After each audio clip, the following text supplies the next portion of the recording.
Welcome to Norse Code, the number one podcast for Minnesota Vikings. I'm your host, producer. My name is James Pagashnik. Thank you guys so much for listening. And at the other end of the tin cannon string, we have our analyst and co-host.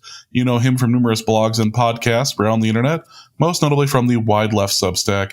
He is Mr. Useful Human, Arif Hassan. Arif, when Russell Wilson finally goes down with an injury, and if it happens at home, what number on the Richter scale will the cheers coming out of MetLife, what level would that reach? I mean, it kind of depends on whether or not nanobubbles impact the Richter scale, but I would say just below Beastquake levels for sure, but definitely notable. Yeah, I think Beastquake is the standard for this sort of thing, but you get the feeling this is coming sooner rather than later. Yeah, I think they were hoping that Russ would have a couple of performances in a row that would make it, pretty easy to make the decision, and then they got to play the Dallas defense, so got to pause on that. Did you hear that? Yeah, well, God is saying no to Minneapolis right now, and we're just going to have to accept that we're going to get a little bit of thunder. Right after I said the Dallas defense, it was like, yeah, I get it. We're going to get some thunder and some ominous stuff here out of Minneapolis. That was so close, dude. That's great. I love that for you. I love that for our listeners who are now going to wonder if this is a 1930s radio drama as we discuss a Vikings win by Carson Wentz. QB wins are real. QB wins are real, and we're going to discuss Wentz a QB was win along for by Carson a ride Wentz. for sure. We were all a part of that ride today. It was glorious. We'll get to that in just a moment and get a gut laugh in over what happened to the Packers. But before we start, again, thank you guys so much for listening to Norse Code, where again, QB wins are a real stat. If you enjoy the show, believe that. If you enjoy the show and would like to help us out financially, there's a couple different ways you can do that. You can go over to patreon.com/NorseCode for $3.50 a month, or a little less for the year subscription. You get access to the Discord, bonus episodes, all of that. You can also go to paypal.me/NorseCode as well for a one-time donation, or you can go to norsecode.threadless.com for any number of wonderful pieces of Norse Code merchandise, whether they be hats, t-shirts, baby onesies, a new line of QB wins are real t-shirts that we need to talk to Dave about. It'll be great. So check it out, norsecode.threadless.com. I'm burning through the shilling part because we have to talk about the most dominant Vikings performance in more than 25 years. I was struggling to come up with a game that was close to this, and the only thing I could think of was the 2009 divisional playoffs against the Cowboys, where the Cowboys had no chance and we sat Favre in the third. Yeah, Max Brosber warming up was just like, man, it's real rough for you all out here, huh? Yeah. when Cam Akers signed Thursday? when he's activated and taking snaps because it's a blowout on our end, that's a hell of a time. And the fans did enjoy Brosmer coming out, but just this was one of the more ridiculous games in a good way that I have ever seen as a Vikings fan. I think it went back to 98 against the Jaguars or something like that. It was absurd. So I'm looking for games where at any point in the third quarter, the Vikings had a 20-point lead. And this is just a quick stat head search. So I could be wrong. There could have been other games, but as far as I can tell, it's these two. Oh, this doesn't include playoffs. Let me just do that real quick. But yeah, it's a 1995 game of September 24th and a 1965 game on October 10th. The 1995 game was a 44-24 beatdown of the Pittsburgh Steelers, where the Steelers ended up scoring 18 points in the fourth quarter to make it a very close 44-24 game. And then the other one was Giants losing to the Vikings. Nice old school Vikings logo. PFR. With coach Norm Van Brocklin, the Vikings rocketed out to a 38-7 lead. Huh. That sounds familiar for some reason. Won't ponder it. The Giants scored one more touchdown to make it a 40-14 game. The Vikings did get a safety in the fourth quarter of that game. So, yeah, these beatdowns are pretty rare. Obviously, this... Ben Gessling had 50-10 against the Jaguars December 20th, 1998. That's it. Oh, man. Let me see if I could just sort by point differential and get rid of the third quarter scoring margin thing in here. Because, that's... Holy crap. Yep. This was one where you should have called everyone you knew, because you weren't going to see this. You may never see this again in your lifetime. As a Vikings fan, this was a regular season game that not only was there not a question. 39-10 against the Chargers in 2019? Yep, I remember that. That was the one where all the Vikings fans showed up to the soccer stadium. That's right, yeah. It was 95% Vikings fans there, and the Chargers people were pissed. 49-17 against the Giants in 2015, which I think you already mentioned. You already mentioned the Dallas game, the 2010, 34-3. With it looks like right before it, 2 weeks before it, they played the Bengals. 2 weeks before they played the Giants 44-7. Oh, okay, yeah. Because I was at the 2009 Bengals game, which I think ended the season. It was the end of the regular season before the playoffs. Yeah. So 2009 on December 13th, they played the Bengals 30-10. Yep. And then Bengals can't win in Minnesota. It's impossible. They can't. And then on January 3rd in 2010, so the 2009 season, they beat the Giants 44-7. And then on January 17th, which I believe is a playoff game against the Cowboys, was 34-3, which is the one you were talking about, I think. Yeah, the divisional round against the Cowboys. Yep. So they did beat the crap out of the Giants right before then. That's the closest we can get to a 35-point. Well, that is a 37-point game. But another 32-point game was a 42-10 one against the Lions in 2007. And I think a 40-point game against Jacksonville, 50-10. Yeah, wow. I went to a lot of Vikings-Lions games with my younger brother. Since that's a good, birthday. safe investment in the old era. Yeah. In the Metrodome 2007, and tickets were maybe $50, probably closer to 40 in the upper level in the corner. Yeah, this was a good birthday present. This was one that you could reliably go to during that stretch of Lions games, and it was just a beat 'em down. It was beautiful. This game was everything you hoped this season could be, and we all recognize that this is a rare moment. But Jake Browning, bless his heart, was just not having a good day against the defense, and Isaiah Rodgers proceeded to have possibly, and they're checking this, the greatest day in PFF rating history. So he ended up. So at halftime, they tweeted out that he had a 99.9 preliminary grade, and I was able to grab the final grade before. So PFF has these live grades up, and then they take them down for review.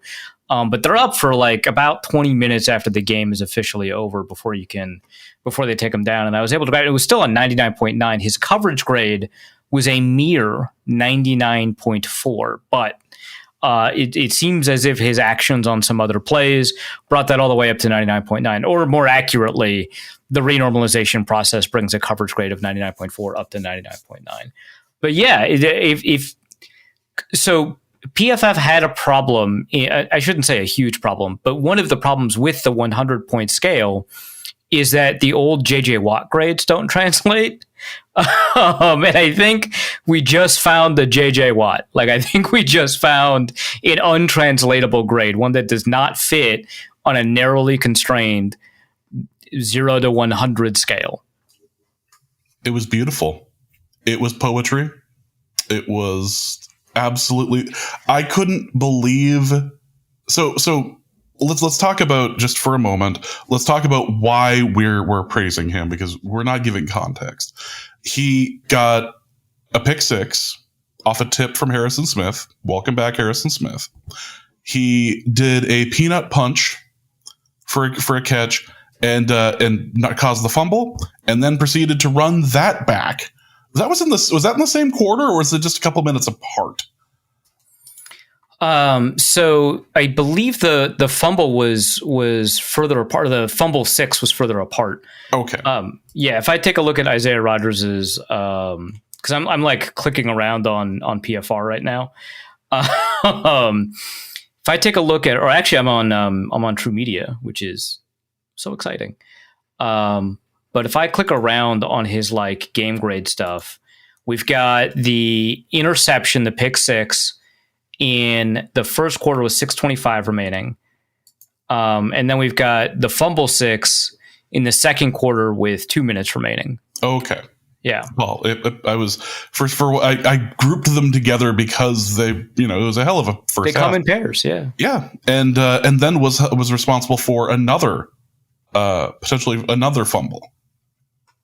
Yeah. Yeah. So he forced another fumble that, was it Jeff Okudah recovered? Yeah. Jeff Okudah recovered. So yeah. And then there was also a penalty on the play that was an offensive penalty. So, but there was two offensive penalties because T. Higgins had an illegal motion and Jake Browning had an illegal forward pass. Didn't matter. He completed a pass to Jamar Chase for 15 yards. Isaiah Rodgers punches the ball out and Jeff Okudah falls on it, which Jeff Okudah probably had the worst day on defense, and it wasn't even that bad because he ended up having the fumble recovery. Like, he gave up a 28-yard pass to Jamar Chase, which I am a critic of Jeff Okudah, but like, who among us, right? Like, okay, 28-yarder to Jamar Chase once, who cares? You're fine. Wow, what a crazy day. This was remarkable. This was the opposite of of when Jake Browning was screaming into the camera, "You never should have cut me." This was yeah, you know what? It was okay. This was time. He was having a real rough time. The Bengals could not run the ball, and Browning was trying. He was legitimately trying, and a couple of these turnovers were not his fault. But this was not a day to be rostering anyone from the Bengals for fantasy.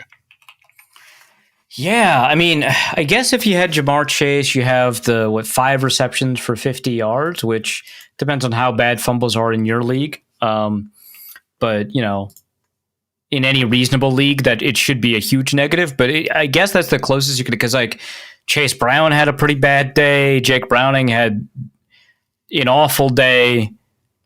Evan McPherson didn't miss an extra point, right? So, hell league, he was fine. Well, let's talk about the individual performances of the defense, because the Vikings were able to get pressure. They were able to get picks. And we had the return of Harrison Smith, which he is still out there and he's still good.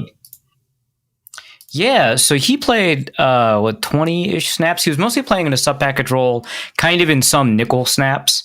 I'm so curious about kind of what the nature of his injury is, that he needs to be introduced back slowly, and it took this long to get him back. But like immediately, he was the one that created the pass deflection that led to Isaiah Rodgers' pick, which turned into a pick six.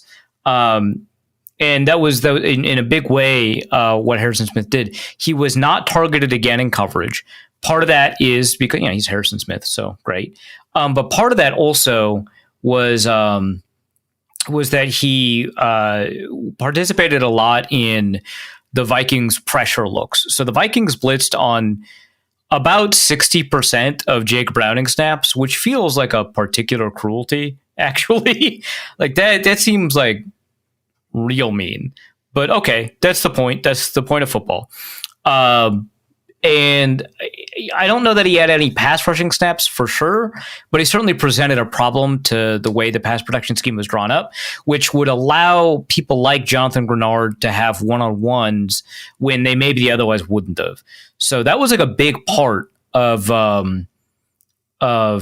what the Vikings were doing with Harrison Smith when he was on the field. But it was only like 22 snaps, and it was like instant impact. Like first, I mean, obvious impact, because he did have an instant impact with the pick six, but like an obvious impact whenever he was on the field, which is not that much. And again, of course, the Vikings weren't playing anybody who could reasonably have been rested by the middle of the fourth quarter. So no chance that Christian Darrisaw or Harrison Smith were going to be out there.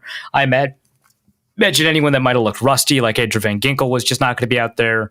So you ended up playing like a lot of your backups in situations where you could play backups. Now, mind you, you bring like 46 players to a game. You're not going to be able to back up every position and have all the backups play. Plus some of them you want experience, like Dallas Turner, not taken out. But like, yeah, that's kind of one of the only reasons that Harrison Smith didn't have more. I would expect him, I imagine, this is just my guess, I didn't read the transcripts of the pressers or anything like that, but I would imagine that he gets like a full run against the Steelers, against his old friend Aaron Rodgers. The one that, of all people, that Aaron Rodgers has decided to just hype up over the years, it's Harrison Smith. Well, because Harrison's the only guy that's picked him twice at Lambeau, I think. And like, I would say that I'm not going to say that Rodgers has a particular proclivity for a specific complexion of player, but I will say it's unsurprising that the one opponent that he's gone to bat for is a fellow pilot. Yeah. Well, he's got a flight license. You know what? I'm not gonna sit here and no, I'm not touching this. You yelled at me last week or last episode for doing something. I'm not doing that here. Okay. We're gonna keep moving. So the defense was able to make Jake Browning incredibly uncomfortable and was able to create a number of turnovers. I'm doing everything I can to avoid the offense for you. Let's talk about special teams for a moment, because there's a little bit more on the defense that we can talk about that I do want to talk about. So we could do that first, and then we can go to the special teams. Then we can talk about Will Reichard. Right. So on defense, I think one thing that kind of stood out to me is that it was the Vikings backups, like what was Levi Drake Rodriguez? Is he 6th rounder or 7th rounder? I want to say 7th rounder because he's from like Texas A&M Commerce. But it was Levi Drake Rodriguez and the guy they picked up from the spring leagues, Jalen Redmond, who had truly outstanding games, truly just like incredible, demolish the offensive line type games. Jonathan Grenard had a good game. Andrew Van Ginkel, Dallas Turner, they had good games. But like those two had amazing games. And Javon Hargrave was out with a chest injury for like a good chunk of the game, and by the time it was announced that he, could return, he only had a couple of snaps before the Vikings were like, all right, it's Max Brosmer time, which means it's definitely not Javon Hargrave time. But yeah, I mean, they did an outstanding job both in the run game and in the passing game as pass rushers, and they played a really significant role in making sure that the Bengals couldn't pivot to the running game when the passing game wasn't working, which was kind of an issue against Atlanta. Remember last week I was talking about how I thought the defense against Atlanta actually did largely well, but you can improve the run defense without sacrificing at any element of the passing game. Well, this is kind of what it looks like. Again, being able to play a backup quarterback and how bad the Bengals offensive line typically is, that all helps. But when you get opportunity, someone has to rise to the occasion. The opportunity of a bad Bengals offensive line allowed Levi Drake Rodriguez and Jalen Redmond to have really outstanding games. The Vikings put, depending on whether you're asking Next Gen Stats or PFF, put Jake Browning somewhere between 55 and 58% pressure rate. Now, for people who don't kind of know what the standard pressure rate is, generally speaking, in most games, it'll be between a 20% and a 40%. And a 40% is what. So Sam Monson, a couple of years ago, he used to work at Pro Football Focus.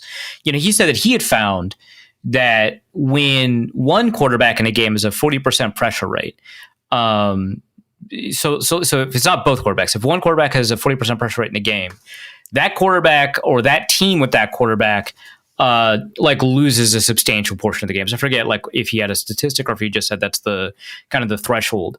But it was something like 80% or whatever. And so I looked into it and I went through all the individual games and I found that to be largely true. I didn't run like a statistical test, but it's like 38% is real bad. It decreases your win probability, but like 40%, it seems to just kind of turn over. And that sucks. You cannot be at a 40% pressure rate. You will just lose games. You can't get out. You can't get around that. 58% or something, like 52, like it was 56 to 60%. Like a 58% pressure rate is mind-boggling. That guy was in hell. That must have sucked. Your brain is pudding at that point. And that's what the Vikings did. And they got pressure with the front four, like I mentioned. Grenard, Redmond, Levi Drake Rodriguez. I think you got a little bit of Jonathan Allen. You definitely had some with Dallas Turner. Andrew Van Ginkel only had 2 pressures. They were both sacks. And then, at the end, Austin Keys is like rushing the passer. It's like, okay, everybody's getting shots. Even Martin's getting shots in, right? Like, it was a smorgasbord. Ivan Pace had like 3 pressures, right? Eric Wilson had, I think, 2 pressures. It was just everybody was getting in on the. Josh Metellus had a quarterback hit or something like that. Everybody was getting in on it. It was like a lot of it is that the Vikings blitzed a lot against quarterbacks that they think can't handle it. But a lot of it is just they were just winning their matchups because their pressure rate on blitzes was technically higher than their pressure rate on non-blitzes, but their pressure rate when they rushed 4 was still over 50%. So, okay. It just pick a target and just tee off. It was an outstanding defensive performance. Well, let's talk about Will Reichard, who 61-yarder. 62, I believe. 62. Oh my gosh. 62-yard field goal. That longest. Felt like it could have been good from like 72. Yeah, that was my thought. I was just sitting there watching like, that would have been good from 70. Like, this was a fantastic performance by him. This is really, it's nice to see that we don't have some massive worry at the moment at kicker. Of all the things we could be dealing with as Vikings fans, kicking appears to be secure at the moment. Yeah. I don't... It feels bad to say that, right? It feels like we are like testing some kind of forbidden water here, but like we are obligated as people who talk about the game to mention that, hey, they're doing pretty well. They're kicking in all the kicks. They're going in. Every kick Will Reichard has attempted this year has gone in. That is not true for former Vikings kicker John Parker Romo, also known as Parker Romo, also known as not going to be working here for very much longer. He missed a couple of kicks, and that was not a good time for Atlanta. So yeah, Vikings are in a pretty good spot kicking-wise thus far. We know that kickers are streaky. We know that because right now there are 12 kickers that are 100% on field goals, and 10 of them are also 100% on extra points. So of the 10 perfect kickers, we know that almost none of them will be perfect by the end of the season, maybe one of them, and that'll be kind of a cool note. So we know that the odds of Will Reichard continuing to do this are fairly low. We also know he nailed a 61 or 62 yarder. Let me take a look. 62 yarder. Oh my gosh. I mean, into the half, you might as well take a shot. But also, like, the Vikings didn't have to kick it there. Like, they wasted a little bit of time. And so I think they were just like, yeah, we'll kick the 61. Who cares? We are pouring it on. Fine. And it counts as the longest field goal in franchise history. That feels meteoric, right? But like this year, last year, we've been seeing some like 64, 65, 71. And it's like the kicking numbers are fake now. And so I don't have a context like, oh, you're right. 62 would be the franchise record. That makes sense. That's a very long kick. It would make sense that no one in franchise history has done that. But then it's like, hey, that guy kicked a 64-yarder last week. That guy was kicking 71 in the preseason. Like, the numbers are getting so bizarre now. And a lot of people are blaming the K-balls, which are now they get to bring their own football to the game, which they weren't able to before, which that might sound weird, but then like that's actually true of the offense generally. So now they're just applying that to kickers. Good for you guys. You get a K-ball. Well, let's talk about the Vikings offense and specifically the run game, because we finally have a 100-yard rusher this year. And Jordan Mason was out there looking great. Yeah, he looked outstanding. So I'm still playing around with like the new stats I have access to because of this partnership with True Media. Partnership, I'm paying them. It's not like a sponsorship. Uh, um, yeah, so he had a really high average speed when crossing the line of scrimmage, which you don't really think about when you watch him play. You don't consider him a slow player. He's not like Alexander Madison or Matt Asiata, right? But he plays their role. He has like this, like, you know, contact balance that allows people to kind of slip off of him on tackles. And so you think of him as an inside the tackles runner, and he is good at that. But he showed a little bit of explosiveness. He had a 24-yard run, which helps a lot. The first half, I think he wasn't doing that hot, if I remember correctly. But by the end, he was averaging like, 7.5 yards a carry. He had a ton of yards after contact. Yeah, I mean, he had a great game just in terms of forcing missed tackles, just in terms of navigating what he needed to navigate. Like, I think we tend to, and I may have mentioned this in the last episode, we tend to overrate some aspects of running back play with using measures that kind of don't get a good understanding of how those measures are produced. And so, like, yards after contact is like something that we talk about a lot, which, by the way, I believe this week he ranked 9th in per attempt yards after contact. That might have changed after the late games, but it was pretty good. Like, he had a really good game, but I think also the fact that he showcased vision and didn't really like slow down and wait for a decision in terms of like how to get to a particular landmark, that was huge. And he showcased a lot more burst than I think a lot of us anticipated him having. He did that last week too. He had a lot more burst than I think a lot of us anticipated him having. And that rules. I love that. Christian Darrisaw returned, which turns out to be a huge deal for the offensive line. And he was out there and doing a great job. Yeah. It was reported that he would like, I don't understand. Like, he would like rotate in and out with, at first I thought it was like Walter Rouse, but it'd be Blake Brandel. But then Brandel had to go in for a snap or two while Donovan Jackson was, I don't know. But I don't think that ended up happening really until late in the game when he kind of took himself out. So it wasn't really a rotation. And then like he took himself out. He was working on the bike at halftime, I think.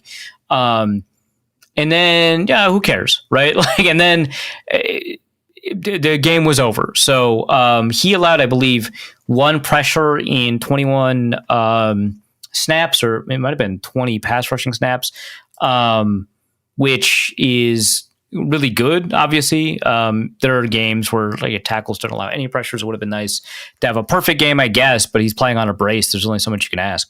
But yeah, I mean, it very much seems like last year we were tracking linebacker wins with Blake Cashman. Now we can track left tackle wins with Christian Darrisaw. He's 1-0. Really fantastic stuff.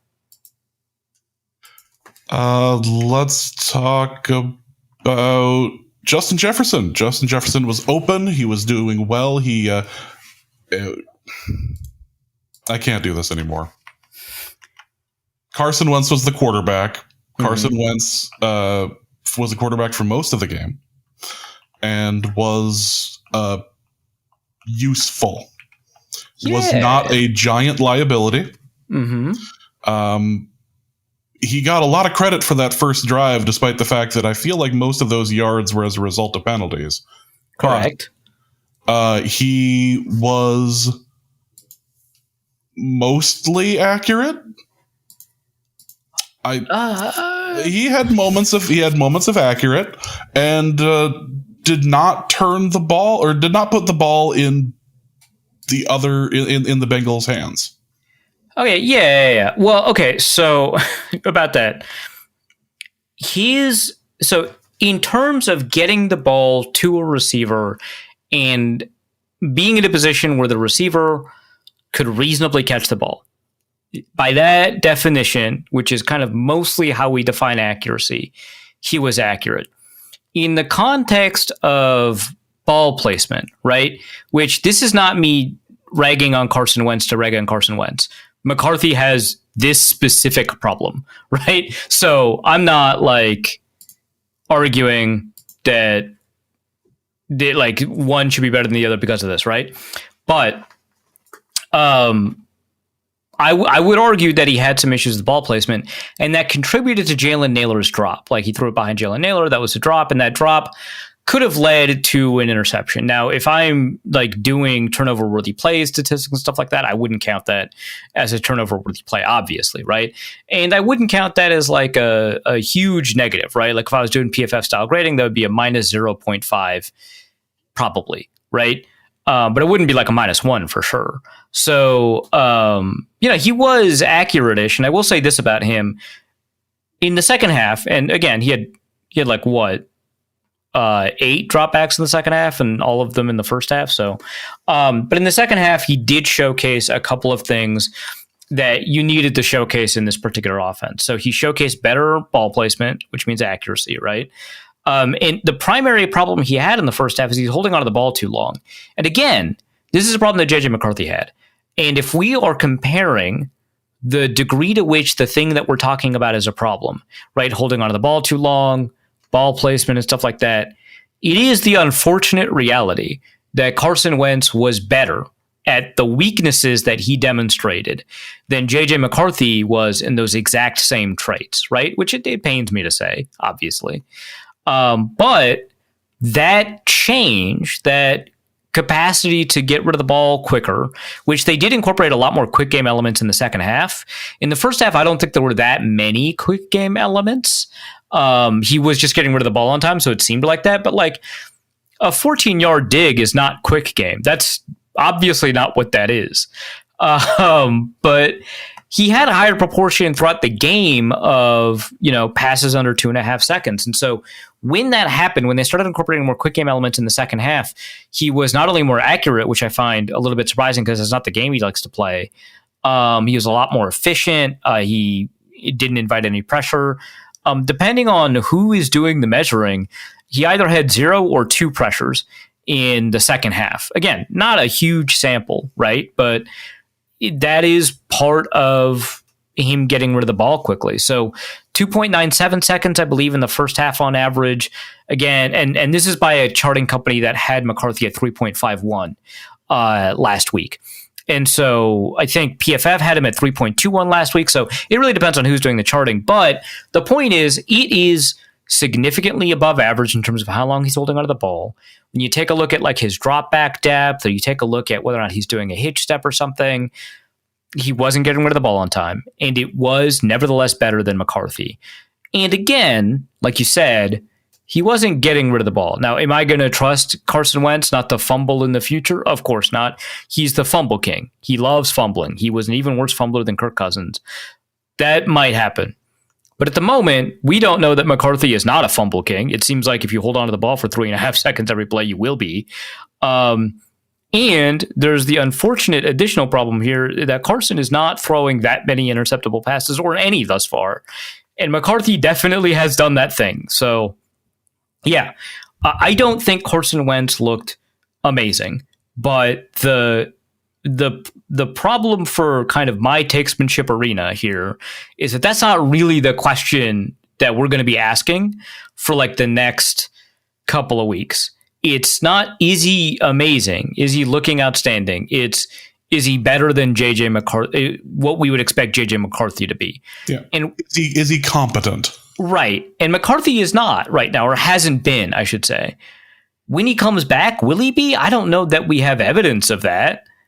So if the Vikings win the next couple of games and he looks competent, that invites some interesting questions that I think you'd probably want to answer by keeping Wentz in. And God, that hurts so much, dude.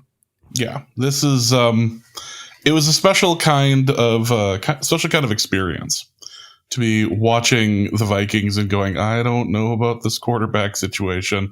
And immediately they score. And you're like, oh, well, thank you to the Bengals defense for committing all those penalties. But sure, we'll take 7-0 to start off. Sure, not a problem. And then the defense does enough to make it so that Carson Wentz doesn't have to spend the entire time throwing the ball. Yeah, he didn't have to do very much. And like a lot of times, that is a way that I would criticize somebody like a Bo Nix, right? Who's not a very good deep passer, seems to only hit these deep targets when they're like wide open. And I talk about his depth of target. But like the thing is, the criticism of Bo Nix is in the context of what people think of him as, which is like this exciting, I should say, not everybody, right? But like a fair amount of people, especially Broncos fans, think of him as this exciting young passer who is already demonstrating that he has the ability to take the league by storm in this productive offense and so on. And so when I say, well, he's not being asked to do much, that is genuinely a way to talk about Bo Nix as if he's not as good as people are saying.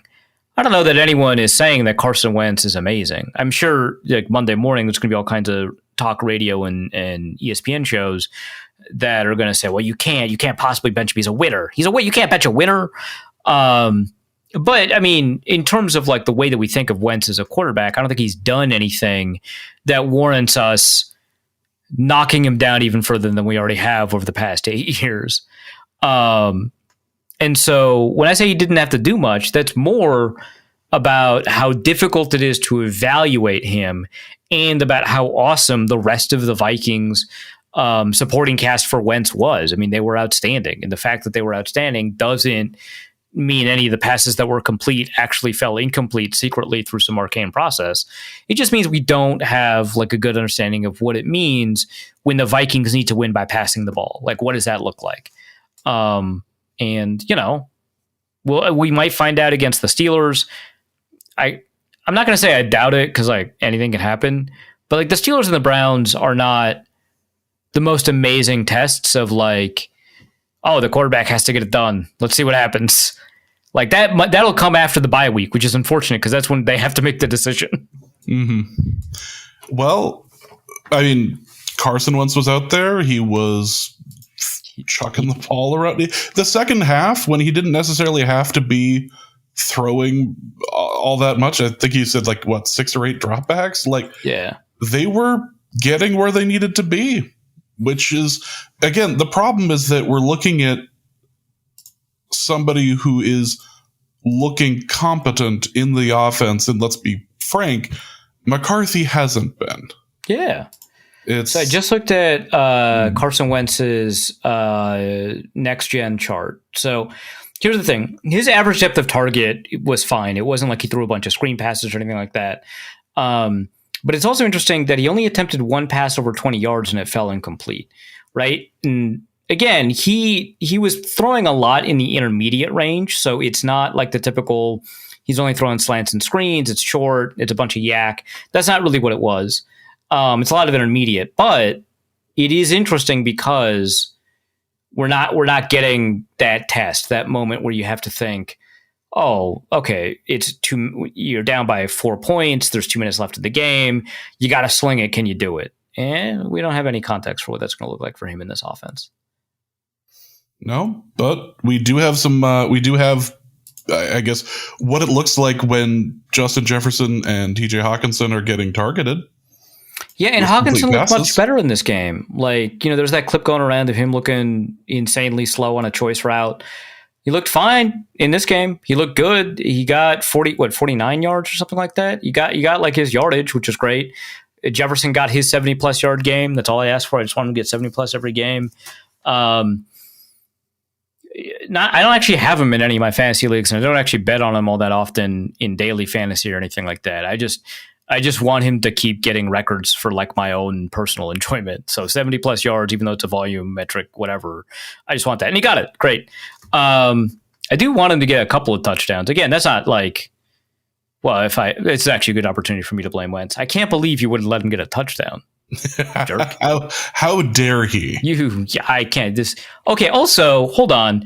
Just for a second, let's talk about Tony Romo. He kept on getting name wrong in the broadcast. Like he got Jalen Redmond mixed up with Levi Drake Rodriguez, and then he said Carson Wentz grew up in Minnesota. What the hell? Well, no. He at one point he said Minnesota, and then then they spent the rest of the time talking about Bismarck, which was funny. Jim Nantz is the one who corrected him. I think Jim Nantz is like, well, he grew up in Bismarck. But by the time that was being discussed, around the time that happened is when Bismarck stopped being able to watch the game. because they changed the channel to the Jets and to the Jets game, or not Jets, the Pittsburgh game. So yeah, beautiful. People in the Discord who live out on the western half of North Dakota were very upset that they couldn't watch a Vikings beat down into the third quarter. Amazing. Well, especially because Carson Wentz was still playing at that point. He didn't stop playing until like the fourth, I think, right? Yeah. So like you gotta let the Bismarckians watch Carson Wentz, right? Like, come on. Look, it's what the western half of the state has this year. Yeah, like look, it's Minot. What do they got? Sorry, Dickinson, but am I wrong? But yeah, like Tony Romo was bad. I was watching the game with somebody who I believe has never watched a full football game before and has only kind of casually watched some football with me a little bit. And they were saying like, hey, why is this guy saying a bunch of obvious meaningless stuff?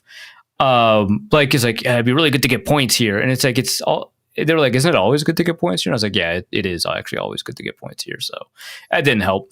But yeah, like saying he grew up in Minnesota, and then I think it was Nance who corrected him. Being like, oh, he grew up in like he tried to like not correct him. He was like, yeah, Bismarck, you grew up a Minnesota Vikings fan, here-ish, right? 6 hours away from here. Yeah. That just sucked. I don't like that. Tony Romo, you're washed. Greg Olson, please do every broadcast simultaneously. Let's criticize Carson Wentz for a moment. I know that you'll enjoy this. Mm-hmm. Is he? I was watching him scramble, and my only thought was, I think Kirk Cousins is faster than you. I wonder if he's done athletically, like because the joke was like when he was coming out, I was calling him a tight end, right? Because he not only had tight end height and build, but he was like a 4.6-ish guy, like pretty reasonably fast for a quarterback, like quite fast for a quarterback. And he was like relatively athletic, right? Like I would argue that Jalen Hurts was not that much faster than both of them having their athletic primes. And Jalen Hurts is like a rushing quarterback, right? Like Jalen Hurts is like a 4.55, and Carson Wentz might have been like a 4.62. Like they're not that far apart. I'm guesstimating. I don't recall their actual 40s off the top of my head, but like he was like a reasonably athletic guy, and I mean, mind you, he is like in football terms, I understand, but he's like old now, right? He's like what, 32, 33? He's going to turn 33 this year, and he has a number of injuries, and he hasn't had to work out because he hasn't had to attend training camp for like 2-3 years. Yeah, he's and mind you, like people who are bigger do look slower. That is part of it. But like, he might be cooked athletically. It might just be all arm now. Like he's more athletic than, he's probably still more athletic than Kirk Cousins. But like, boy, it's not the same guy. I'd actually like to see a foot race between the two. I would love to. They would never do it. Like, you are coming off of an Achilles injury 2 years ago. Because it's like, I just got my job back today. Are you kidding me? That was a rough game. Jesus. Yeah, look, if we've got a statue at quarterback, we've got a statue at quarterback. Sure. If he's being competent and isn't turning the ball over, I'm sure. We've been in worse situations. And I prefer cheering for Carson Wentz over Aaron Rodgers, but it's going to take some getting used to. Are there any other criticisms you would have over how Carson Wentz played today? Things that you would like to see improved? Yeah, I mean, like aside from holding onto the ball and having some issues with, blitz identification in the second quarter, especially, but in the second half. The ball placement, I don't know. Like that was mostly it. Like the issue is like, I would like to see him take deeper shots in general, but in this game, very comfortable with him not taking chances because they were up by like 45 points at one point. Like, don't chill, right? Like you don't gotta do the thing. So So I would like to see what it looks like in a more explosive version of this offense, where he doesn't get to choose between quick game, control the ball, and deep game, create offense, right?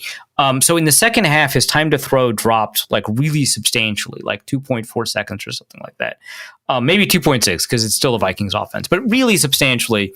And his average depth of target dropped somewhat substantially from like 9 to 7. But like with McCarthy in quick game, which he never did really, if he's throwing the ball quickly and getting rid of it, his like depth of target is like 1.4 yards. It's like nothing. That was the first half of Chicago. You want your quick game quarterback to be throwing like around 6-7 yards on quick game.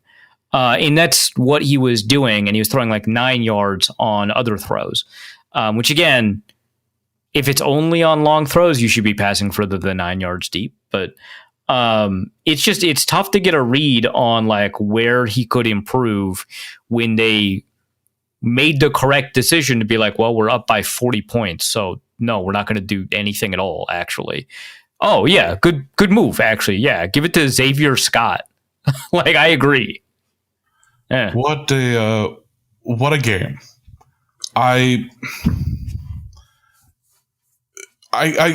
My problem is the same thing that happens with when they say like the best writing you do is about things you hate. Like you'll go, oh yeah, I hated this, and then you'll go like, oh, all these things. I don't know what to do with the Vikings like beat down like this. This is it's hard to cover because this is almost uncharted territory. Yeah, I mean, I agree that like writing, because like the nature of the thing is, and like this happens like in all kinds of practices where you have to either build something up or tear something down. But when discussing something you dislike, you have a natural area where you can kind of peel apart the nuances of whatever it is you're talking about. Like, oh, you hold on to the ball too long? Okay, well, let's talk about why that's important. Like the play is designed, and we talked about this last week, so I don't have to go into detail, but the play is designed in a particular way. You got to get rid of the ball this fast. It leads to pressure or whatever. And that's fine. But when things are going well, you're just like, that was a good deep ball. Do I need to explain to you why deep balls are good? Like, no. Like you made the thing go and we want it to go. That's it. We're happy, fine. And so like and the same thing is true of like media criticism. Like when I watch like YouTube video essays on movies that some film nerd didn't like, I learn way more about movies than if I'm watching like Cinema Wins or whatever, which is a fine channel. I don't have a problem with it, but I just can't watch it. I can't stand it. It's like, yeah, okay. And some people do mention that like if you stick around for like 10, 15 minutes on those videos, you'll learn something about filmmaking, which I have no choice but to trust them. But like when someone talks about like the framing of a movie, or in this case, the footwork of a quarterback, like this is what we talked about with McCarthy in my article, and I was building on what Luke Braun wrote in his article on McCarthy way back, is you learn a lot about quarterback mechanics by pointing out what a quarterback did wrong. It is very weird to write, the quarterback had perfect mechanics. Here's him stepping into the throw. Here's him twisting and showing torque. And it's just like it's not a natural way to write. And in the same way, we don't have a ton of fodder to work off of when we're talking about a reasonable game that didn't ask a lot of the quarterback. Like Christian Darrisaw was back. He looked fine. Brown O'Neill looked fine. Donovan Jackson, okay, he did not look good. Give him that. Will Fries, not good. Michael Juergens snapped the ball better sometimes, I guess. But like nothing where you were like, hey, they died because of Donovan Jackson and they should consider not dying. Like, yeah, okay. It's tough to get animated for that kind of thing.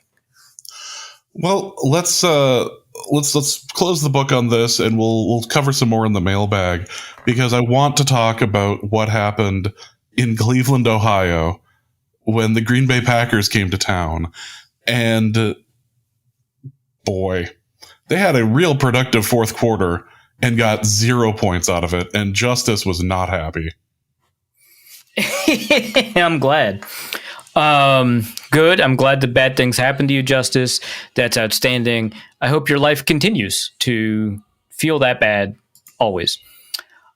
Yeah, so I am very happy that my take that the Packers offense is so volatile that you can't actually get anything going at a consistent basis, and that you can't get much out of explosive performances because the bad performances are coming later. I'm glad that was borne out. I still think the Packers defense is great.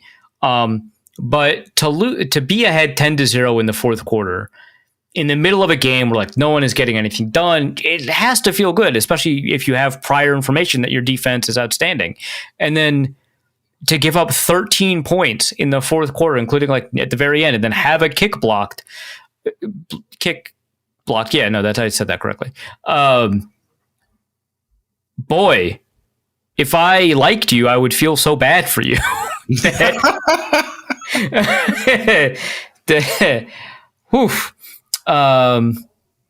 Apparently the last time the Packers had a collapse that badly was November 5th, 1967 against the Baltimore Colts.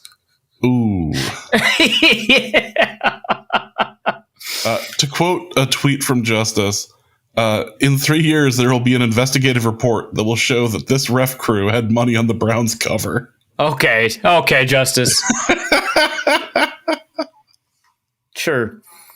I mean, Grant Delpit picked off Jordan Love with 3:18 left, right? So I feel like maybe you should investigate Jordan Love if that's your bag. If that's what you want to do, Justice. Justice, did you have money on the game? You should be doing that. You can't be doing that. It's your team. You can't put money on the game, the team that you cheer for. You're going to be in hell. Don't do that. Is it even legal in Oregon? I don't know. Who's to say? Right. 5 sacks, dude. Come on. I mean, a lot of that is Myles Garrett, but like, come on, get rid of the ball. Get rid of the ball, yeah. Jordan Love. So that punt, that field goal block was about as real lucky that didn't just end up as a touchdown. But that was started the whole cascade. Seeing that live, I really thought it was going to be a touchdown because it was careening back, yet skill players chasing after it. Like that's touchdown. And even the guy who recovered it, Greg Newsome, is a skill player. Like that looked like it was going to be a touchdown. And it was probably better that it wasn't, right? Because then you could just kneel out and then got to worry about it. But like, well, I guess they still had to score. Flacco still had to move it a little bit further. Yeah. So yeah, it should have been a touchdown. But yeah. Hello. Eat it. I hope that felt bad. I hoped the fact that the Browns wearing their dude wipe jerseys, it tasted like that. I hope it tasted like a dude wipe. Yeah. Like I hope that all of the pains that were visited upon you today are visited upon you in perpetuity heading into the afterlife. Boy, and this was not even something said about Carson Wentz. This was said about somebody who's been on the show more than in nearly any other guest. If you count my greatest enemies are people that are on the show. I feel like you know that. As one of your greatest enemies, yes, I agree. I'm building myself. I'm not one of your greatest enemies. I don't think you make the top 10 list. Honestly, I don't even know if I make the honorable mentions.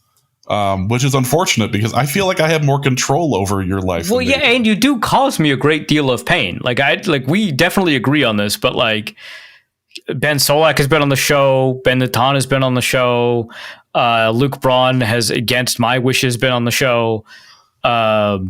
Justice has been on the show. Michael Kist has been on the show. That's I think like 3 Eagles guys. I was going to say Michael Kist was, I believe, had declared himself to be your arch nemesis. So. Yeah, and validly too.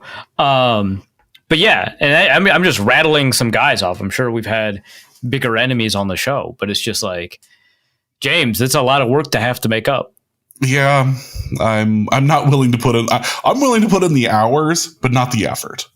Yeah. Just like at your real job.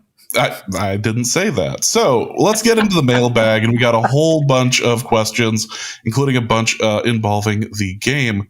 Let's go to Eli, who asks, when a game goes as crazy as the Vikings game, how do you know it can actually be extrapolated from it? Okay, my first reaction to a game like this is not to determine what is and what is not sustainable. I know that a bunch of people wrote in questions about that. I didn't write about that at all. And the reason for that is because I don't think there's anything that like kind of needs readjustment, right? Like I think everyone's reaction to this game primarily is, oh, neat. I don't think anyone is like, oh wow, this signals that the Vikings will score 48 points, 14 of them defensively from every game here on out. Like, no, I don't think anyone thinks that. Now, when the Vikings were like 5-0 in 2016, or like a couple of years ago, right? We can discuss the overall feeling that the fan base might have and how it might not accord with reality. I had to get in an Uber on the way here, right, to podcast, and the Uber driver was just talking about how the Vikings needed to switch to Carson Wentz, and my life is in his hands, so I didn't argue too heavily. But also, I didn't have much of an argument, right, because not enough happened in this game from a quarterback perspective to really give enough evidence to anybody to make a strong argument. And if you only could make weak arguments, it is in favor of this guy I hate, Carson Wentz, right? He was a caretaker quarterback who does not play a caretaker style, that took care of the ball mostly. Again, the Jalen Naylor thing. Enough, right? More than McCarthy did. And so it's like, well, yeah, I guess can't really argue too heavily. Guy who's barreling down the highway. That seems reasonable. So like at some point, if he keeps on having these games, which mind you, his like production numbers are really high, 0.29 EPA per play, right? If he keeps on having these games where it feels like he's not being asked to do much and the Vikings are nevertheless producing, then maybe we can have a discussion about it. If the defense keeps on having these games where they're just demolishing, then yeah, it's worth having a discussion about it. But in a game like this, what can we extract? I think we can take a quick look at the success rate of the defense, right? So offensive success rate for the Bengals was 32%. That is pretty abysmal. That is a 7th percentile outcome. You do not want to be at a 32% success rate. They did have a backup quarterback in on the game, so there's a limited amount that you can take from it. But a backup quarterback in the game typically does better than 7th percentile, right? Like that's kind of the idea of a backup quarterback if they're reasonable, right? Like we saw Chase Daniel do a lot more against a actually genuinely good Vikings defense. So we can say that we know that Brian Flores continues to adapt his game plans to the kinds of quarterback that he's facing. I don't think he did anything new in this game. I think he just did more. And so if the Vikings have some changes to their coverage rules that they're going to deploy against quarterbacks in the future, they decided that Jake Browning was just not that kind of guy. It was just not the guy that they needed to unleash their real boutique stuff, right? So they didn't. And that means that we've got some limited takeaways. But for the most part, Isaiah Rodgers is probably never going to do that again. I think what Josh Metellus called him a creative player or something like that. No, I think it was like a rookie. It was a younger player that did. Josh Metellus said he had cramps from keeping up with the touchdown returns. But yeah, like one of the players said like it was like watching a creative player. Like it, that's not going to happen again. I would love to be wrong. Holy crap. But that's not going to happen again. But saying that a performance is unsustainable is not to say that a performance gives us zero information whatsoever. The kind of player that produces multiple return touchdowns on defense and produces some turnovers on their own. So I wouldn't say he produced the interception. He produced the return on the interception, but he didn't produce the interception. He obviously did effort, and I don't want to take that away, but like he produced the fumble 6 for sure. Oh my God, what an incredible play. But also he produced another fumble, right? And he produced a pass deflection on another play. On top of that, I think it was T. Higgins in the end zone. Outstanding play again.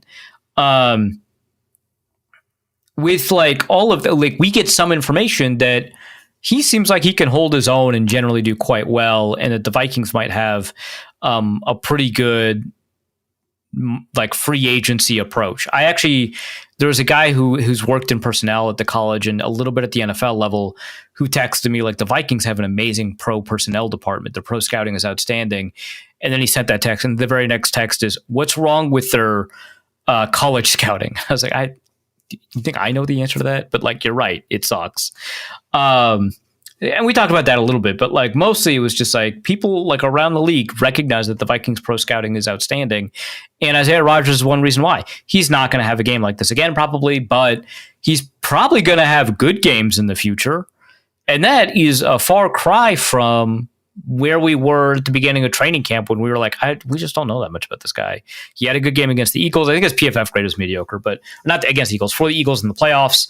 And that's good. And he's had like 400, 500 snaps and they've been good, but like that doesn't tell us very much. This game also doesn't tell us a ton, but it tells us a little bit. And that little bit is positive. So there are some individual things you can take away that look good. I think the fact that the defense continues to perform in the pass rush department with or without the blitz, that tells us some things. But yeah, you're right. Our ability to extract like real knowledge from this game is kind of limited in a way that maybe we would learn more when they play the Packers, right? Than this game against a backup quarterback. But I think we learned some stuff and it was fun. MVP candidate Carson Wentz asks, how did Carson Wentz's leadership lead to the 2 touchdowns and 3 turnovers generated all right. by Isaiah Rodgers in the game? Yeah, he cheered real hard on the sideline. You got it. Prince Harry led the Afghanistan invasion from the British side. For sure, dude. Jesus. What? He was in a tank in Afghanistan. What am I supposed to say about that? That happened. Patrick O'Neill asks, for the Norse Code Wentz Appreciation Corner, what? Now that Carson Wentz is the savior of the season, when will Arif revise his thoughts that the Vikings tight end, that can play quarterback and win? I'm already revising my thought. Have you been listening? Like, you haven't because you sent in the question before. But like, look, we're here. The whole deal is that I have bits and that I have analysis, and they generally exist apart from each other. And I'm doing fine on the analysis, I think. It's the bits that keep coming back. The bits are torturous. We are being flayed alive by the bits. Yeah. Michael Lacoste asks, why can't Wentz throw left? Wasn't there another quarterback cursed with this problem? And remind me, how did that turn out for them? Yeah, okay. So if you look at the passing chart, it doesn't look like a lot of left-handed throwing is going on. I shouldn't say left-handed. Left-sided throwing is going on. It was a little bit less deep than the right-sided throwing. And yeah, I guess. I don't know, man. Look, okay, so there's been a meme for a long time, right, that Mitch Trubisky can't throw left. And it very much seems as if I'm the person who popularized this meme. The Ringer's Roger Sherman did an investigation, and he concludes that my constant tweeting about Mitch Trubisky not being able to throw left, which is an objectively hilarious fact, has turned that into a meme to the point where it was brought up at Bears pressers. It's been brought up by national media. They didn't attribute me, of course, but fine.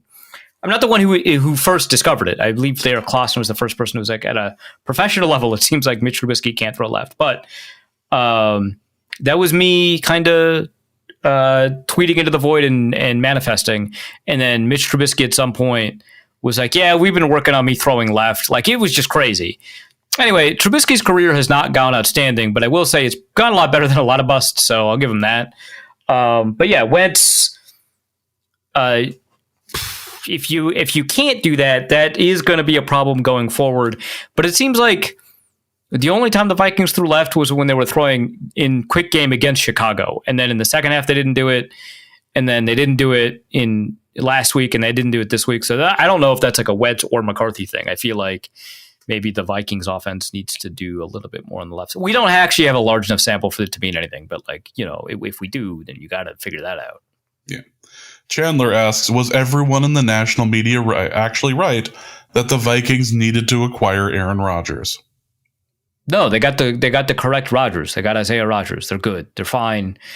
Also, Aaron Rodgers is not doing crap. Like, he's throwing like 1.4 yards downfield and letting DK Metcalf get like 1 million yards after the catch. He's not doing anything at all.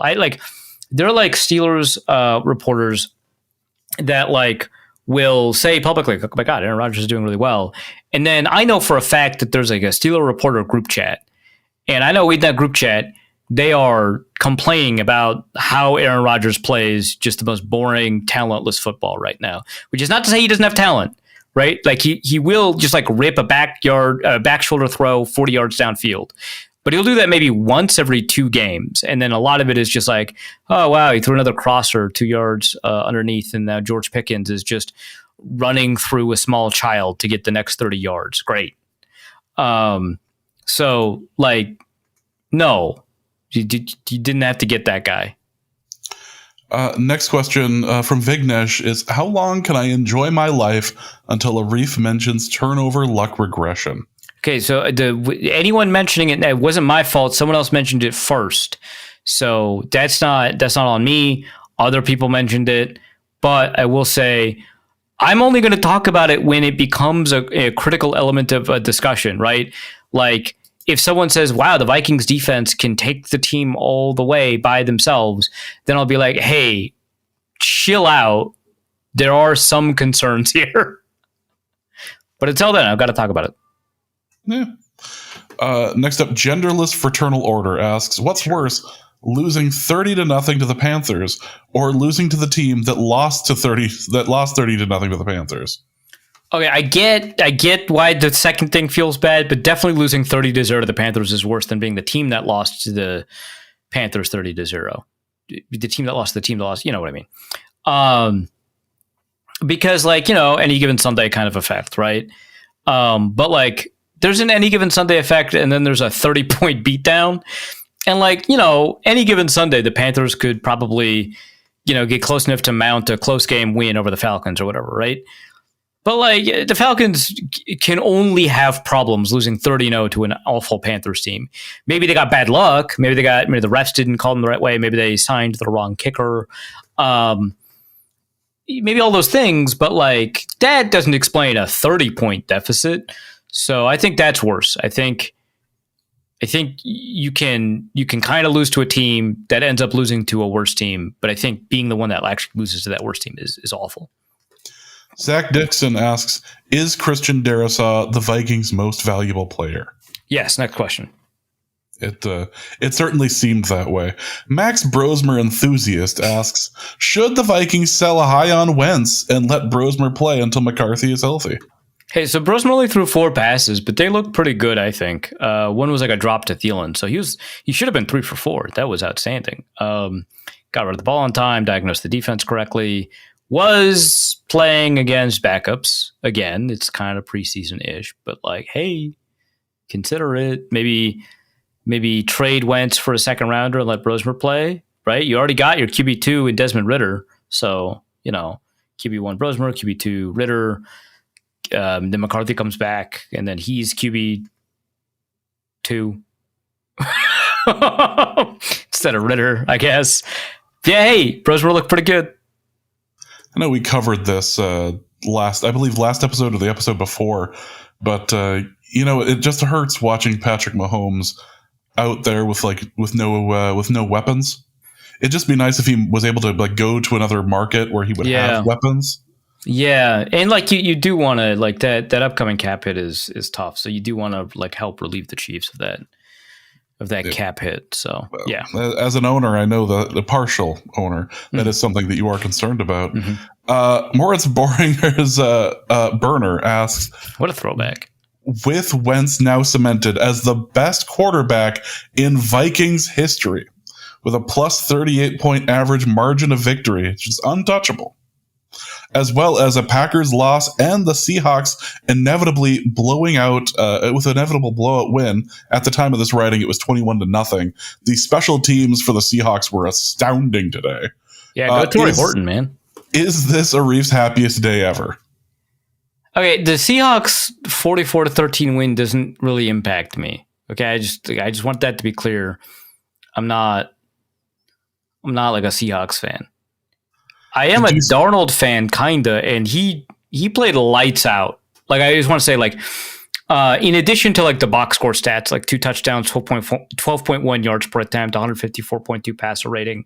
It was only 18 attempts. He was making good, difficult throws. So I will say that. And that is nice. But like that doesn't like I'm not a Seahawks fan. Again, that's not important. So but was it the first punt return touchdown in Seahawks or something like that? It'd been a while since the Seahawks scored like a punt return touchdown. And then they got I think they got a kick return touchdown too. It was crazy. The Packers loss was obviously fantastic and outstanding. Wentz threw for 173. Like, we gotta like chill. Like, he did not have the best. You can't be doing this, man. I have allergies. I have a headache. I was getting a text from someone who was in the Hell League and as a joke picked up Carson Wentz with the last pick of the draft and started him today. Yeah, he started. I kept him and started him today. And the exact text from him today, because he's technically a Lions fan, he said, Carson Wentz with 4.3 fantasy points in a game that you're up 34-3 at halftime. F right off.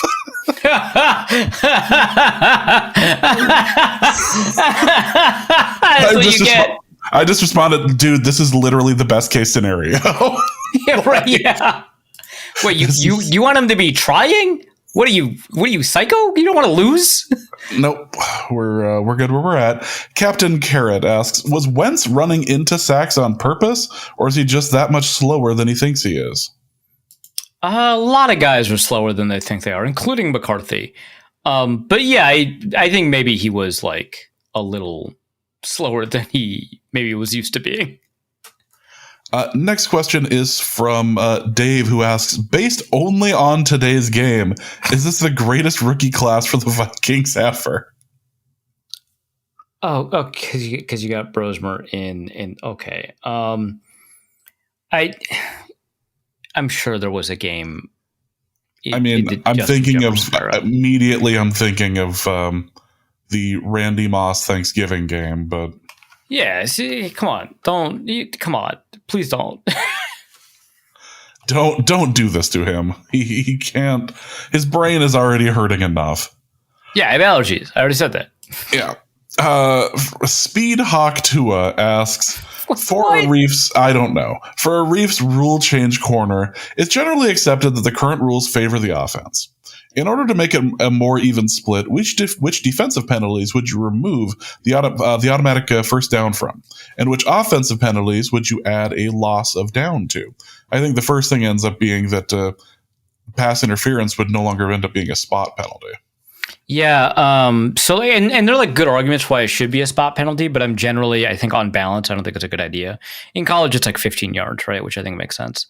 And I think that what you can do is you can add like an egregious pass interference or something like that, where it's like the guy obviously intentionally commits the penalty because otherwise it's a catch, and a catch for 50 yards is worse than a penalty for 15. And then you can just, oh, okay, well, that was an egregious one, so we'll give you the 50 yards, and also you're suspended for the game. Like, you can't be doing that. But I think for the most part, pass interference should be like 15 yards. And I don't really believe in automatic first downs. I feel like if the yardage gets you the first down, like I'm sure there's a situation where it's like, well, automatic first down's fine. But I feel like if the yardage didn't get you the first down, then the penalty must not have been that bad. So why are we giving a completely new set of downs? What in the world? That's such a huge reward for like minor infractions, like hands to the face. Like, please don't do that. So there's that. Offensive penalties that I add a loss of down to. I think if I don't know how much I would change that, but I think if a penalty occurs after the snap and the defense would typically decline the penalty. So let's say it's like third down and it's like 3rd and 8 and they decide to like run the ball, and they run the ball and they only get 4 yards, which makes sense because you're running on 3rd and 8. That's on you. But then there's a holding penalty that takes it back. What's a holding penalty? Like 5 yards? Probably 15. Takes it back 15 yards. Now, the defense would often decline that and force the punt on 4th and 4, right? But I kind of like the idea that you accept that penalty and it's a loss of down. And so now it's like 4th and 19 or whatever. Because like the play still happened, and you're taking advantage of like where the ball was placed in the good defensive play on top of that, and then you lose a down. And if it gets a first down, like in that situation, like there might be a unique situation where like, let's say they run in 9 yards on 3rd and 8, and they get a holding penalty. And that's one of the reasons they got 9 yards there. if the defense accepts with the loss of down as opposed to forces them to run the play over again, it could be minus 15 yards, and now they're on second down. So it's like 2nd and 25. I don't know. That seems cool to me. You got a huge advantage with the holding penalty. So in some situations, maybe the defense could accept a loss of down so long as you accept the outcome of the play on top of that. Let's go to our next question from Tyler Fornas, who asks, for Arif's voodoo corner, what curse was put onto the NFL for 3 blocked field goals in a 20-minute span? Okay, so Forno, I want to say, dicey language we're using here, problematic language we're using. I can't talk. I just used the word psycho just a little bit ago. But problematic language, Forno. Voodoo is a legitimate religious practice, no less or more legitimate than other religious practices. But to answer the magical curse question, what curse was put in the NFL? I don't know, man. We had a bunch of bad games schedule-wise. Like, from the look of the schedule, it's a bunch of bad games, then we get Ravens-Lions Monday night to make up for it. I don't know why we had a lot of these games all occur on the same weekend. And I think that this was just kind of more of a gift from the football gods more than anything. I believe someone tweeted out that this was the most blocked field goals and extra points, the most blocked, kick formation kicks in a single day, but it's tied with 3 other days. It was tied for second with 3 other days, and there was another one with 6. And today had 5. So that's pretty cool. But I think this was a gift more than it was a curse. Our next question begins our attempts at, we're about to go off the rails, let's be honest here. Hooray. Kenneth Allen asks, for Arif's Rapture Management Corner. Oh, man. According to TikTok, the Rapture is happening Tuesday. Which Vikings will be raptured, and how would you manage the roster going forward? Clearly, Isaiah Rodgers will elevate to the heavens after winning Defensive Player of the Week, so we'll need a new cornerback too, at least. Maybe we don't need to go into specifics on who we would end up getting replaced here, but the whole TikTok rapture thing is. I'm not going to go player by player and discuss who's getting raptured. That would be crazy. But that's a different type of consensus, big board, and we're not doing that. But I would imagine, what was the percentage in the Left Behind series? Was it like 4% or something like that? Not a ton of people got raptured, if I remember correctly. But there's also like a Netflix series called 2%, maybe, or was it something like that, where like 2% of people just disappear and like society crumbles just because of that. So let's say the TV show The Leftovers was had a similar bit. Yeah, it turns out this is like a popular concept. Yeah. But let's say it's like 2% of the Vikings roster, because of all the world's religions, it's kind of hard to find the right one. And if denominational splits are correct, even harder, right? Like, this particular type of Protestant gets to go, but not this one. And maybe that also includes Catholics. I don't know. I don't know what the whole deal with the Anglican Church is. Please don't explain it. So the 2% of the Vikings roster, because not only did they figure out the correct denomination, but they also like practiced correctly, right? They believed and then executed. That's such a football way to say, like, was diligent in your faith. But they bought into the team's message. So 2% of like a 53-man roster. That's one guy, right? That can't be. Yeah, that's 1.06 guys. Roster management's pretty easy at that point. But man, if that happens, a lot of questions in the locker room. Like, I think that's the bigger problem, right? Like, and so long as we figure out that's what's happening, right? But like, if Xavier Scott just gets raptured, everyone knows that he got raptured. Like, a lot of people would be like, wait, hold on. What did he believe, actually? Can we get the specifics? Right? Like, that's got to be and then everyone's arguing over what this guy factually believed, but you don't get feedback. So then you have to talk to his mom, and hopefully his mom didn't get raptured for your sake, I guess. I don't know. That one's tough. So that's a locker room management more than a roster management problem. and then maybe Kenneth Allen is right that it is Isaiah Rodgers. So yeah, you'll need a new CB2, and hopefully one that is not all that concerned that they were just given irrefutable proof that they were wrong about religion. So just step on down, Dwight McGlothern. Let's go to Tank B, who asks, for Arif's Sunday Family Fun Time Corner, I chose to go with my family to a Renaissance festival instead of watching what I could only assume was a dull, disappointing game. Mm-hmm. Did a poor Wentz performance put to bed the brewing fan controversy and seal McCarthy as QB1 when he recovers from his injury?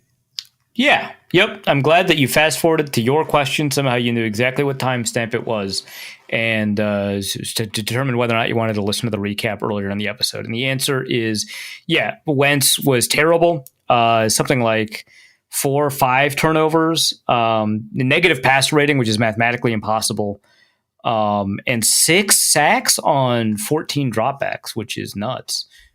So unfortunate. Just the worst. Yakit asks, for Arif's FOMO corner, as somebody who is an out-of-market fan who got screwed by CBS at halftime, what does a Vikings blowout feel like? Also, is this one of the greatest Hell League collective kicker performances of all time? Oh, yeah, I do want James to talk about that. But what does a Vikings blowout feel like? A lot more fun than I thought, and I've been at a couple, and it rules. It's tough to figure out what to write about. But, like, it's nice. It's like you watch a blowout and you're not invested in the game. You're not a fan of either team. That sucks. It's not like that. It rules. Everyone's partying. Everyone's having a good time. Everyone's like, hey, it's Max Brosmer time. Let's party down. That rules. Yeah, it's nice. Sorry that you had to watch whatever. I enjoyed. So I went to the grocery store after the game. And I was still wearing my Stephon Diggs jersey. And I joked in the Discord that I was wearing the Diggs jersey because at least Diggs proved recently that he could at least score. So I needed something. And I was at Hugo's at the grocery store. And I had a bunch of people come up, hey, Vikings thing. But like 3 people came up and said that they went to the game last week. And it's just like, you just felt bad. Yeah. Like, dude, that's rough. I feel for you. I really wish that the team could like compensate you in some way for what you just had to deal with. Cause that's truly, truly awful. No, this was a great week for the Hell Week. This was a great week for, just the ridiculous amount of scoring that ended up happening, the ridiculous number of blocks. Actually, as far as defense was concerned, this was a great week because of all of the like extra like special team stuff and all that. But this has been truly, truly great. You know what's funny is I'm actually going through the listing of all of the kickers right now that are available, and even not the ones that aren't available. Like every kicker that's rostered in Yahoo in the Hell Leagues. And I don't actually have any negative points for anyone. The lowest point scored was by Miami's kicker. That's crazy. And I'm just no one rostered John Parker Romo, or did he have a positive game? Parker Romo had 26.78 points, and I'm triple checking that. Well, I guess because it's mostly he had negative 15. I'm looking at the wrong stat. Clearly, this is. You know what? I apologize. This is unfortunate. This is bad. Clearly bad for me. I need to be better. Bad commissionership for sure. I need to be better. And yes, Parker Romo had negative 15 points. He absolutely started in several of the leagues. Excellent. That's what I like to hear. The same person who has Parker Romo also has Younghoe Koo on his team. Oh, bud. But it's he wait. Have him on a, also, he's on a bench. He's on a bench, but he's not. Someone had to have Harrison Butker, right? Yes, but Harrison Butker did not go negative. I ended up tweeting out his stats earlier, but no way. He missed an extra point and a 40-yard field goal. Yes, but he also made kicks too. We gotta figure out the scoring of this league, man. I will tell you exactly how this breaks down because I literally have his information up right here. Let's go to Oh, I have him in this particular league. Fantastic. Even better. Harrison Butker's points breakdown here. He had a made field goal between 20 and 29 yards. He had a made field goal between 40 and 49. He made a 50 plus. He made an extra point, and he had 130 total field goal yards. He also missed a 40 to 49 yarder, and he missed an extra point. So overall, he had 22 points. Okay. Yeah, because we did add the rule that you get points for field goal yards because that sounded stupid. So, yep, and it's beautiful. I love it. It's perfect. This was a great day for all things Hell League, and really enjoyed it. And the defensive points on here are astounding. Damian Barrett asks, for Arif's Crisis of Conscience Corner, what other takes of yours are you questioning in the wake of today's game? What do you mean? What other take? I don't have any takes to question. Is something wrong? Did I get something wrong? I don't know. I feel like Carson Wentz didn't prove anything. I feel like Isaiah Rodgers turns out to be another low cost, high quality flyer. I feel like the offensive line, I feel like Donovan Jackson hasn't demonstrated that he's worth trading up for yet. Or I guess not. He wasn't not trading down with regards to yet. No, I'm good. My takes are pristine, like always, all the time, forever. It's good that you're this confident. Also, for Arif's in-flight entertainment corner, which Crunchyroll offerings will you be enjoying on your flight to Dublin? Is Crunchyroll offered in in-flight entertainment packages? I don't know. None. I don't watch anime. We've already been over this. You've all previously asked Crunchyroll type questions before. That's how I learned that has something to do with anime. We're not doing that. I'm not watching any of that. I have a little Kindle book thing. I'll be reading books for adults with only have words and no pictures. Yep. In between episodes of Roseanne, you'll be great. Okay. The Logic Dump asks, for the South Code corner, what specifically did Australia do to the Vikings for them to decide to put on such a performance while we were asleep after forcing us to slog through what we were given last week while we were wide awake? What? What did Australia do? Well, that's what he's asking. He said, why do we get such a great game while we're asleep? And why do we get such a terrible game last week? So while Logic we were Up is away? from Australia. I thought Australia did something and we all had to account for it. No, it's the other way around. Okay. What did Australia? I mean, I don't know. You guys are pretty weird there, right? Didn't you have some political stuff happen that sucked? I bet you did. I don't have to be specific. I'm confident that happened. Yeah, because we're doing so well here. Don't worry about that. This that is an ongoing problem that we are already dealing with. Australia gets to skate by because everyone sleeps while they do whatever crazy stuff they do over there, and now they get punished for it. I'd always appreciate when you're calling out specific listeners, for their low geolocation and all of that. Whether we can get more specific too if we need to. We've shown that. Whether or not we're doxing them, or you are doxing them. I'm not doxing anybody.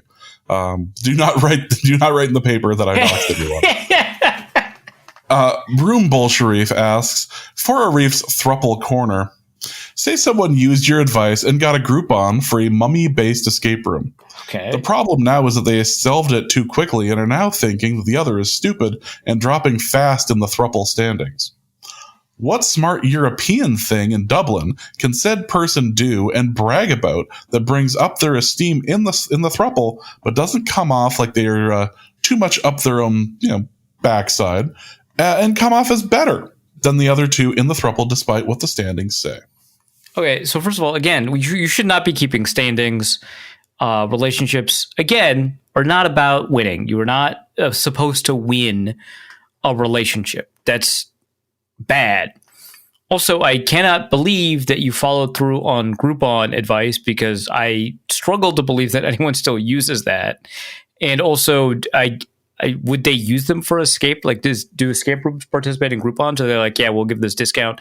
It's good for us to drive business to us because we're struggling without the help of Groupon. That sounds tough. Also, if they Wow, solve an escape, a quick Google deals on escape room games near you, 70%. Yeah. Okay. Well, I'm There gonna check are that a out. lot Actually, of, 70% is not bad. But I guess people still use Groupon. But like, I don't understand like why them solving it while you're not there makes you look dumber. Like, I don't like that's. It sounds like that's a dynamic that is a problem that you need to fix, or a problem within the dynamic that has been established. And maybe this throuple is just not for you, because if they do things without you, suddenly you look stupid. That sounds like you've created this problem. So that's one. That's an issue. Two, you don't have to do anything competitive to seem smart. Like, you could just go to a museum. There's a wonderful famine exhibit in Dublin that I went to last year that is in a mall, I guess. It's like at the top floor of a mall, but it was good, so sure.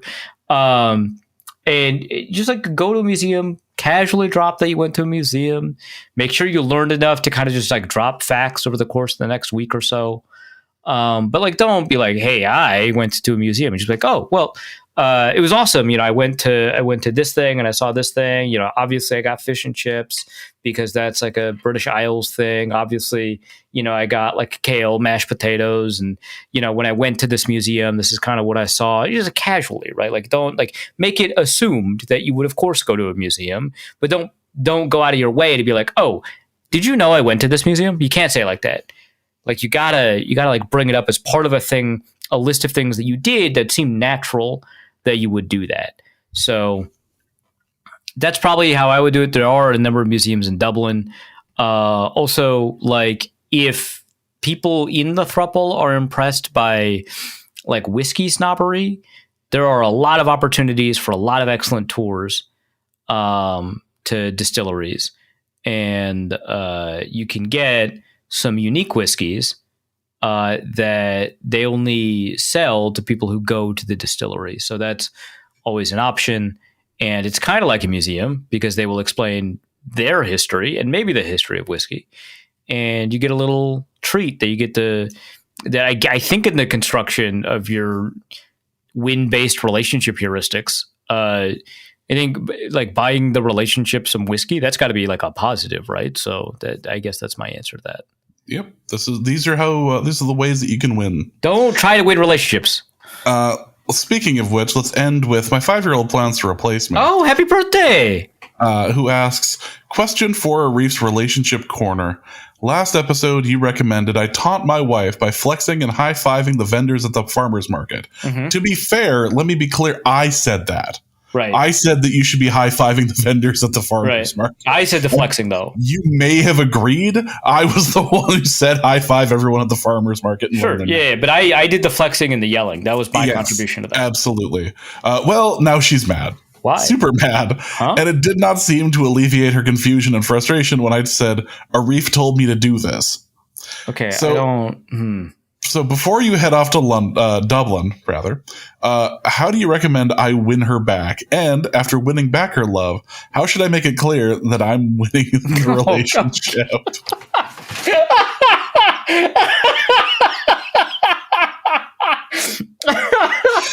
He just wants to get back to the status quo. And you know what? Dude, I've been there. Look, he just like he wants to get unsuspended from the game. I get it. This is Adrian Peterson being like, all right, so I'm going to plead guilty, but they're not going to make up a thing to prevent me from playing this year, right? Okay. So again, the point of relationships is not to win. And also, maybe don't suggest that when you engage in a type of behavior that confuses and upsets them, that a podcaster told you to do it. Because that makes you seem stupid. I don't know. I was trying to find a better word for that. No, it does. Don't let podcasters tell you how to run your life generally. I don't know why you all write in to ask questions about what you should do in your life, but you do that. And my recommendation broadly is don't listen to podcasters. On top of that, like, maybe I know this is a long shot. But how about you like talk to your wife and ask her what all of the things are that are bothering her, and then in that conversation, pick out specific things that she says, reword them, and repeat them back to her to show that you're listening, and say, "Okay, I understand that when I was showing off in the farmer's market, it seemed really confusing and contextless, and that my explanation didn't really make a lot of sense. And I apologize for that. I didn't really realize the effect that this would have. And I got too caught up in this podcast's bits. And I really should just treat it as entertainment and not a guiding star to my life." As an example, if like this is a thing that she brought up in her, side of the equation when you had this conversation with her, but like, talk to her and really understand what she's saying and demonstrate that you understand what she's saying, and then apologize for it. And now you're back in the relationship, and now you're going to have to find more subtle ways to flex, it seems like. So maybe, you've developed such a good relationship with the people at the farmer's market, they give you like little free items on the house when you buy things. Like, for my favorite customer, here's like a 5th free macaroon now that you've bought 4 macaroons. So, something like that. Alternatively. Okay.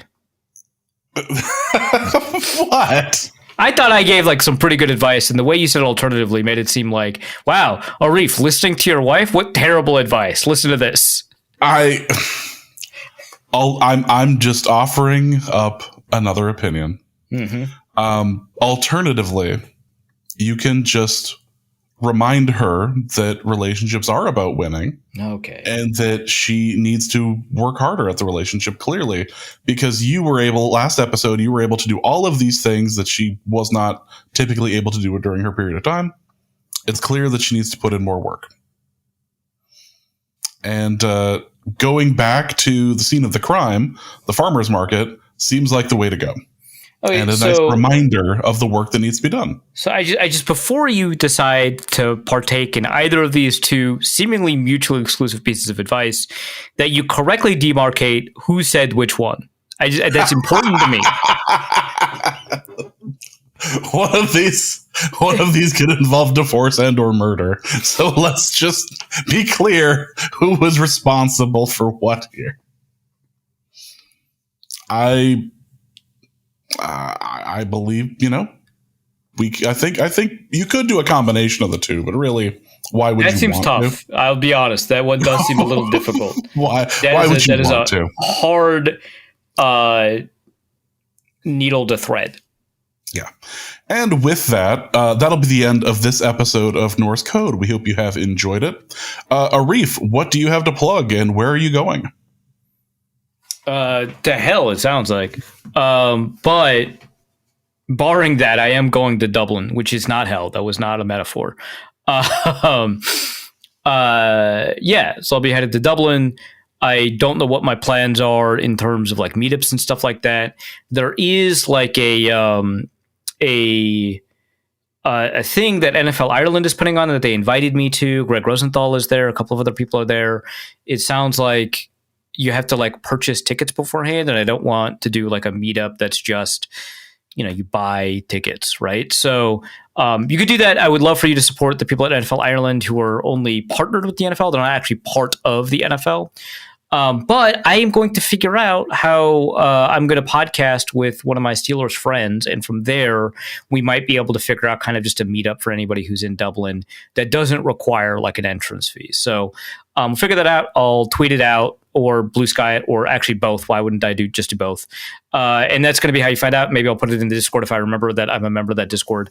But yeah, that's going to be how that goes. And on Wide Left Out Football right now, you can find a recap of the game. I'm also working with someone that does that hasn't written in a while, but I really respect their work. So they're going to put up like a weekly recap that delves into a lot of advanced statistics that we may not be completely familiar with, and that's going to be a lot of fun. So that's going to be over at Wide Left Out Football.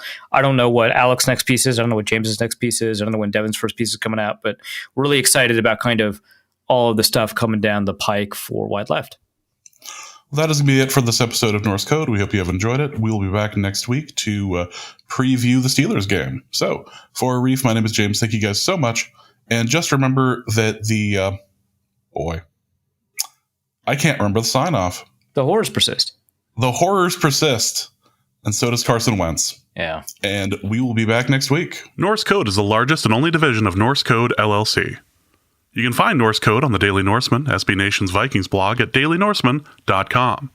You can also find it on iTunes, Apple Podcasts, Stitcher, Spotify, Google Play, and wherever fine podcasts are aggregated.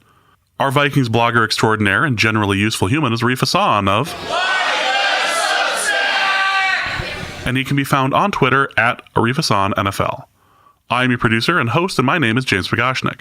You can find me at the show's official Twitter feed at NorseCodeDN or at my personal account at Big Mono.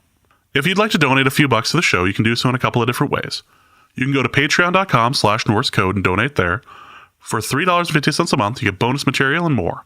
You can also go to paypal.me/NorseCode for a one-time donation, or you can go to norsecode.threadless.com and pick up some Norse Code merch. Any questions or comments that cannot fit in a tweet can be sent to norsecodepodcast@gmail.com. On behalf of the Norse Code staff, we thank you so much for listening. Our formula is this. Hey, all things are possible through the power of Ben DiNucci.